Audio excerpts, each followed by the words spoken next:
Good morning students. आज हम उस पीडीएफ फाइल में से जो मैंने आपको कल भेजी थी उसमें से दो क्वेश्चन करने वाले हैं। तो पहले पहला क्वेश्चन अटेम्प्ट करेंगे।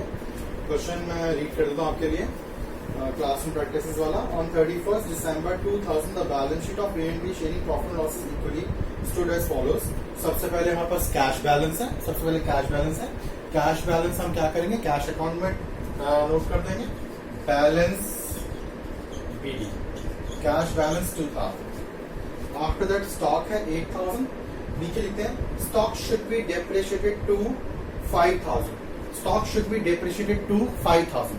8000 की चीज अब 5000 की हो गई है। नई बैलेंस शीट में जो स्टॉक दिखाया जाएगा वो कितने का दिखाया जाएगा, 5000। डेप्रिशिएटेड टू 5000 लिखा है, मतलब 8 की चीज 5000 तक कम हो गई। यानी कितने से कम होगी, जितने से कम हुई वो हमारा लॉस रीवैल्यूएशन अकाउंट के डेबिट साइड पर, जितने से कम हुई है वो हमारा लॉस है रीवैल्यूएशन अकाउंट के डेबिट साइड पर। ठीक है। बिल्डिंग 1 लाख, बिल्डिंग के ऊपर एडजस्टमेंट है शुड बी एप्रिशिएटेड बाय 10,000। 10,000 से बिल्डिंग एप्रिशिएट हुई है। एप्रिशिएट हुई है तो रीवैल्यूएशन के क्रेडिट साइड पर 10,000, और नई बैलेंस शीट में जो बिल्डिंग दिखाई जाएगी वो कितने की दिखाई जाएगी, न्यू बैलेंस शीट में बिल्डिंग 1,10,000। बच्चा ये कंसेप्ट बहुत सिंपल है, हम 3 4 5 क्वेश्चन कर चुके हैं, तो अब तो आपको ओके हो जाना चाहिए। Machinery 75,000, machinery 75,000 should be depreciated by 5,000। 5,000 से मशीनरी डेप्रिशिएट हो रही है रीवैल्यूएशन के डेबिट साइड पर 5,000। अब नई बैलेंस शीट में मशीनरी कितने से दिखाई जाएगी, नई बैलेंस शीट में मशीनरी दिखाई जाएगी 70,000 से। जो पहले 75 की थी वो 5,000 से कम होकर कितने की रहेगी, 70,000 की। मोटर वैन, मोटर वैन के ऊपर कोई एडजस्टमेंट नहीं है तो वो एज इट इज आ जाएगी। मोटर वैन के ऊपर कोई एडजस्टमेंट नहीं, एज इट इज कितना था मोटर वैन का amount, 17,000। Motor van 17,000। Same as furniture, furniture के ऊपर भी कोई एडजस्टमेंट नहीं है तो वो भी एज इट इज आ जाएगा। फर्नीचर कोई एडजस्टमेंट नहीं, अमाउंट है फर्नीचर का 3,000, फर्नीचर का अमाउंट 3,000। देन डेटर्स, डेटर्स बचे 23,000 के, और नीचे डेटर्स के ऊपर एडजस्टमेंट है प्रोविजन ऑन डेटर्स 10%, 10% का प्रोविजन बना रहे हैं लॉस हमारे लिए। Provision on debtors, provision on debtors 23,000 का 10%, 2,300, और यहाँ डेटर्स कितने के बच जाएंगे, यहाँ डेटर्स बच जाएंगे प्रोविजन कट करने के बाद 20,700, 20,700 डेटर्स बच गए 20,700 के। ठीक है। अच्छा, उसके बाद प्रॉफिट एंड लॉस का बैलेंस गिवन है। प्रॉफिट एंड लॉस का बैलेंस गिवन है एसेट साइड पर। अगर ये बैलेंस एसेट साइड पर है तो ये राइट ऑफ होगा डेबिट साइड पर। जनरल एंट्री होगी इसकी partners capital to profit and loss account. Profit and loss account को खत्म करना होता है। अगर यही बैलेंस लायबिलिटीज में होता तो क्रेडिट साइड पर डिस्ट्रीब्यूट होता है। जनरल रिजर्व और प्रॉफिट एंड लॉस का बैलेंस अगर लायबिलिटी साइड पे है तो क्रेडिट साइड पर डिस्ट्रीब्यूट होता है, और अगर प्रॉफिट एंड लॉस का बैलेंस डेबिट साइड पर यानी एसेट साइड पर तो डेबिट साइड पर आ जाएगा। Old partners old ratio, profit and loss account का balance old partners old ratio 2,000 था तो 1,000 ईच, क्योंकि ओल्ड रेशियो इक्वल है। 1,000 ईच ओल्ड रेशियो इक्वल है। एसेट साइड खत्म हो गई थी। लायबिलिटी साइड में सबसे पहले ए और बी के कैपिटल बैलेंसेस, ए और बी के capital balances, balance brought down 92,000, और दूसरे वाले का है 62,000, 92,000 एंड 62,000। ठीक है। जनरल रिजर्व डिस्ट्रीब्यूट हो जाएगा, general reserve, general reserve distribute old partners old ratio 16 है तो 8,000 8,000 each. General reserve profit loss का बैलेंस अगर लायबिलिटी साइड पे होगा तो क्रेडिट साइड पे डिस्ट्रीब्यूट होगा। बैंक लोन, बैंक लोन के ऊपर कोई एडजस्टमेंट नहीं है। बैंक लोन के ऊपर कोई एडजस्टमेंट नहीं है तो as it is balance sheet में आ जाएगा 18,000, as it is balance sheet में 18,000। ठीक है बच्चे, यहां तक। चलो अब सबसे इंपॉर्टेंट एडजस्टमेंट, इससे पहले ये कभी डिस्कस नहीं किया हमने। सबसे इंपॉर्टेंट एडजस्टमेंट वर्कमैन्स कंपनसेशन फंड। ये होता क्या है बच्चा, थोड़ा सा इसके लिए पहले बात कर लेते हैं। वर्कमैन्स कंपनसेशन फंड, देखिए क्या होता है, हम अपने ऑफिस में अपनी फैक्ट्री में वर्कर्स के लिए कुछ फंड बना के चलते हैं कि इनकेस अगर कोई वर्कर इंजर्ड हो जाएगा काम करते हुए तो इस फंड में से उसको पेमेंट कर देंगे। ठीक है। ये पैसा हम अपनी मर्जी से बनाकर चलते हैं, ये एक तरह का प्रोविजन है। अब हमने वर्कमैन्स कॉम्पनसेशन फंड बनाया, कितने का बनाया हमने? 12,000 का। वर्कमैन्स कॉम्पनसेशन फंड है 12,000। मान लेते हैं नीचे मतलब एडजस्टमेंट में कोई कुछ गिवन ही नहीं इसके बारे में, मान लेते कुछ भी नहीं गिवन है, तो ये फंड हमारा एज इट इज पड़ा रहेगा। एज इट इज पड़ा रहेगा मतलब कि किसी को हमको कंपनसेशन पे ही नहीं करना है, तो ये सारा का सारा पैसा, क्योंकि नए पार्टनर के आने से पहले के फंड्स हैं, डिस्ट्रीब्यूट हो जाएगा। Workman's compensation fund old partners old ratio credit side पे, जैसे जनरल रिजर्व डिस्ट्रीब्यूट किया, वर्कमैन्स कंपनसेशन फंड भी ओल्ड पार्टनर्स ओल्ड रेशियो में डिस्ट्रीब्यूट हो जाता अगर नीचे इसके बारे में कुछ नहीं लिखा होता तो। ठीक है, ये फर्स्ट पार्ट है। सेकेंड पार्ट, लेट से नीचे लिखा होता liability on account of workman's compensation fund is 9,000। मान लेते हैं लिखा होता 9,000। हमने फंड कितने का बनाया था? 12 का। लायबिलिटी कितने से जनरेट, मतलब किसी वर्कर को कंपनसेशन पे करना पड़ेगा 9,000 रुपए, तो वो लायबिलिटी है, वो लायबिलिटी साइड दिखाए थे कितना? 9,000। बाकी अभी भी 3,000 का फंड बच गया, वो डिस्ट्रीब्यूट कर देंगे। 3,000 का फंड जो बच गया वो डिस्ट्रीब्यूट कर देंगे अगर लायबिलिटी सिर्फ और सिर्फ 9,000 तक होती तो। ठीक है, एक और possibility, liability on account of workman's compensation fund is 12,000। Fund कितने का बनाया था? 12 का। लायबिलिटी कितने से जनरेट हो रही है? 12। तो यहाँ लायबिलिटी साइड पर 12,000 दिखाते हैं और डिस्ट्रीब्यूट करने के लिए कुछ नहीं बचता। डिस्ट्रीब्यूट करने के लिए कुछ बचता ही नहीं, क्योंकि जितना फंड बनाया था वो सब लायबिलिटी में कन्वर्ट हो गया। ठीक है, third possibility.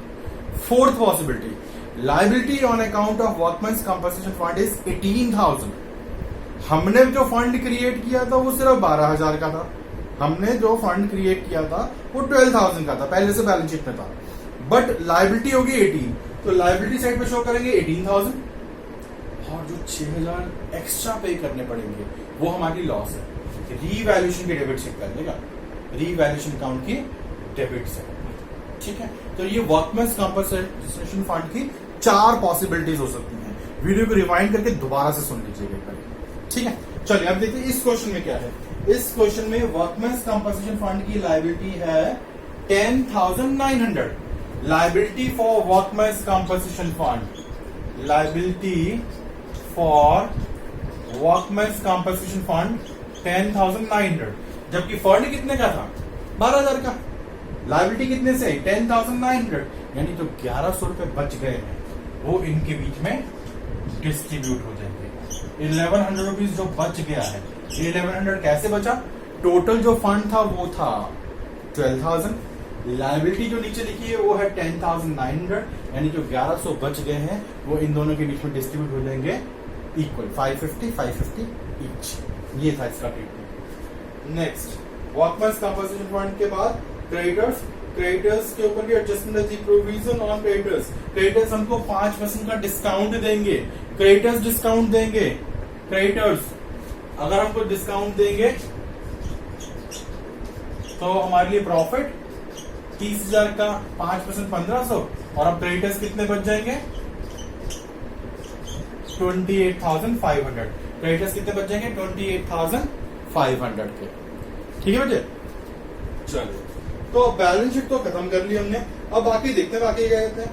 On 1st January 2001 they entered C into partnership for 1/3 share that brings 30,000 as capital and 8,000 as goodwill। 30,000 capital के और 8,000 गुडविल के लेके आया। अब मैं एंट्री नहीं लिखूंगा, मैं सीधा पोस्टिंग करूंगा। Journal entry, cash to C's capital account, तो सी के कैपिटल अकाउंट के क्रेडिट साइड पे कैश 30,000 और कैश के डेबिट में सीज कैपिटल 30,000। ठीक है, प्रीमियम के पैसे भी लेकर आया। Entry, cash to premium for goodwill, cash के डेबिट में प्रीमियम फॉर गुडविल कितना? 8,000, और वो डिस्ट्रीब्यूट हो जाएगा ओल्ड पार्टनर्स सैक्रिफाइसिंग रेशियो, क्योंकि डायरेक्ट शेयर के लिए आया तो ओल्ड रेशियो ही सैक्रिफाइसिंग रेशियो है 4,000 ईच। एंट्री थी इसकी premium for goodwill to partners capital account, ये मैंने ऊपर इफेक्ट कर दिया। फिर फर्स्ट एंट्री होगी, सेकंड होगी, third, fourth, fifth, sixth entry बहुत अच्छी एंट्री है। An unrecorded asset of ₹3,000 is taken over by A. एक अनरिकॉर्डेड एसेट है जी। अनरिकॉर्डेड एसेट का मतलब होता है वो एसेट जो रिकॉर्ड नहीं की हुई थी, अब रिकॉर्ड करेंगे, यानी बुक्स में एसेट्स की वैल्यू बढ़ गई, बुक्स में एसेट्स की वैल्यू बढ़ गई, एसेट्स बढ़ जाए तो हमारे लिए क्या है, प्रॉफिट, रीवैल्यूएशन की क्रेडिट साइड। ठीक है, अगर ये ए नहीं लेके जाता ना तो मैं इसको कहां दिखाता, बैलेंस शीट दिखाता कि बैलेंस शीट मेरी एसेट्स बढ़ गई और साथ साथ रीवैल्यूएशन क्रेडिट साइड। बट ए ले गया इस एसेट को, एक अनरिकॉर्डेड एसेट थी जो अब रिकॉर्ड करने वाले हैं, बट ए लेके जा रहा है, ए रिसीवर है, तो इसकी एंट्री ए के डेबिट में revaluation account. Y revaluation account, क्योंकि रीवैल्यूएशन क्रेडिट में आनी है। कितने की है, अनरिकॉर्डेड एसेट 3000, अनरिकॉर्डेड एसेट 3000। यहां पर ए विद इन ब्रैकेट आप अनरिकॉर्डेड एसेट मेंशन कर सकते हो कि एक अनरिकॉर्डेड एसेट है जो मिस्टर ए लेके जा रहे हैं।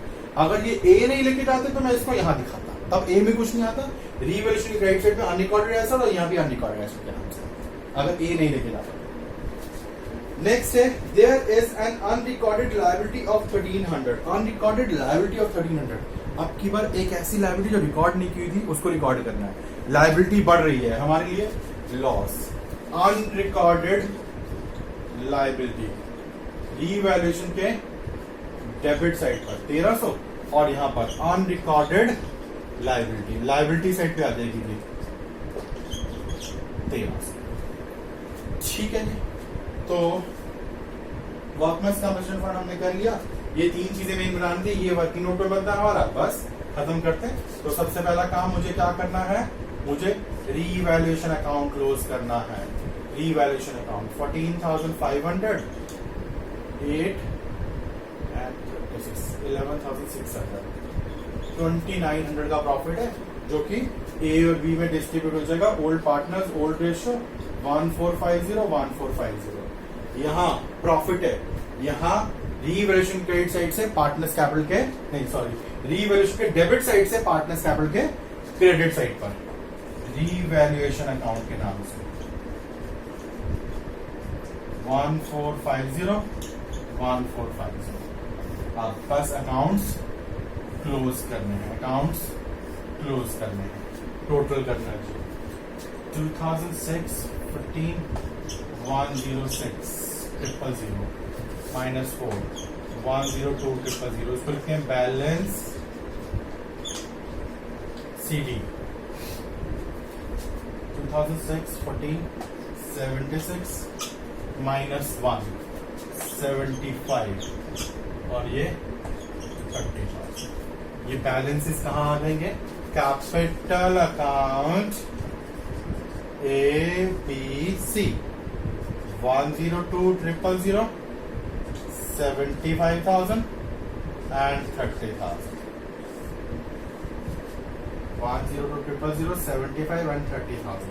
तो ये आ जाएगा अपना 207 000।